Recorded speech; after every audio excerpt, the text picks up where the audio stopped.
जय हिंद, वंदे मातरम। आप सभी लोगों का एनपीजी क्लासेस में स्वागत है। आज हम आपको कोशिका विभाजन वाले टॉपिक पर चर्चा कर रहे हैं। जो वीडियो मैंने अपलोड किया था उसके कुछ पार्ट या कुछ भाग रह गए थे, इसे मैं यहाँ पे पूर्ण रूप से समझा करके समाप्त करता हूँ। यहाँ कोशिका विभाजन के तीनों रूप को फिर हम नेक्स्ट वीडियो में ए माइटोसिस, माइटोसिस, मियोसिस उदाहरण के साथ कैसे कैसे विभाजन की प्रक्रिया होती है उसे हम आपके सामने प्रस्तुत करेंगे। यहाँ मैं बात कर रहा हूँ, मैंने कहा कि father of cell division Flemming. कोशिका विभाजन की खोज किसने की? डब्ल्यू फ्लेमिंग ने। कोशिका चक्र की खोज किसने की? प्रीवोस्ट एंड डुमॉस ने इसके बारे में सबसे पहले बताया था, इन्हीं खोज की। और फेजेस की बात करें कोशिका विभाजन के सेल साइकिल के, तो 3 फेज, एम फेज, जी फेज और एस फेज, ये याद रखिएगा।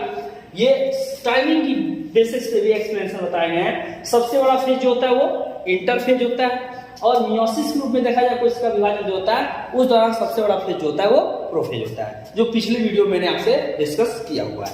यहाँ हम बात कर रहे हैं कि कोशिका विभाजन के जो 3 उदाहरण दिए गए, यहाँ पे मैंने एक उदाहरण आपको बताया कि एमाइटोसिस, एक प्रकार जो है एमाइटोसिस जिसे असूत्री। कोशिका जब 2 बराबर भाग में उसके मटेरियल और पदार्थ साइटोप्लाज्मिक जो भी भाग होंगे, जब 2 बराबर भागों में नहीं बटेंगे, किसी में ज्यादा किसी में कम, इस प्रकार का जब विभाजन होता है, प्राय अमीबा में जितने यूनिसेलुलर प्रोकैरियोट जो होंगे उन सब में विभाजन देखने को मिलता है। इसे एमाइटोसिस के नाम से जाना जाता है। दूसरी विभाजन की प्रक्रिया जिसे कहा जाता है माइटोसिस, इसे कहते हैं समसूत्री विभाजन। ये सोमैटिक डिवीजन या बॉडी ग्रोथ डिवीजन भी कहलाता है।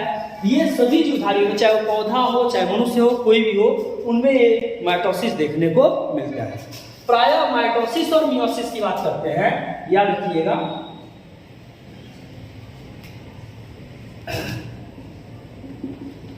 माइटोसिस और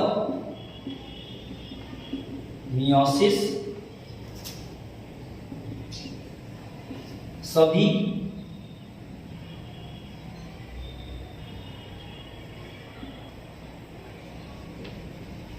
माइटोसिस और मियोसिस सभी बड़े व विकसित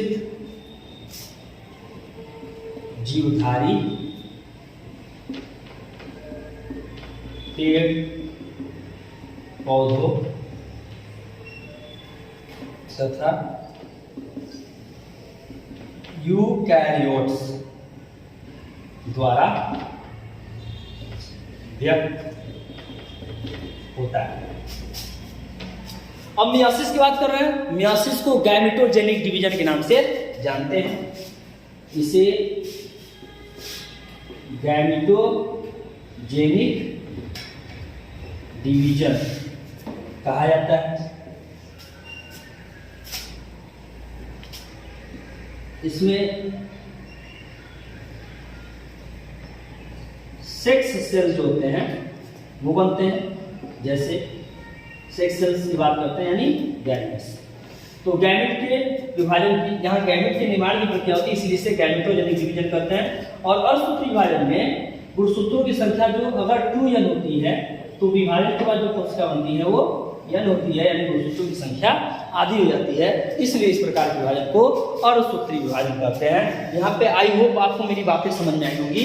सेल साइकिल को मैंने एक्सप्लेन किया, फिर कोशिका विभाजन के तीनों यहाँ पे उदाहरण को मैंने यहाँ बताया कि तीनों मुख्य प्रकार होंगे, ये इस प्रकार होंगे।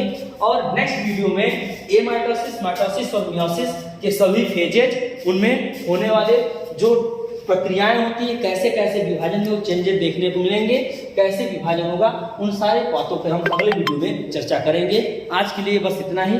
Thanks to all of you.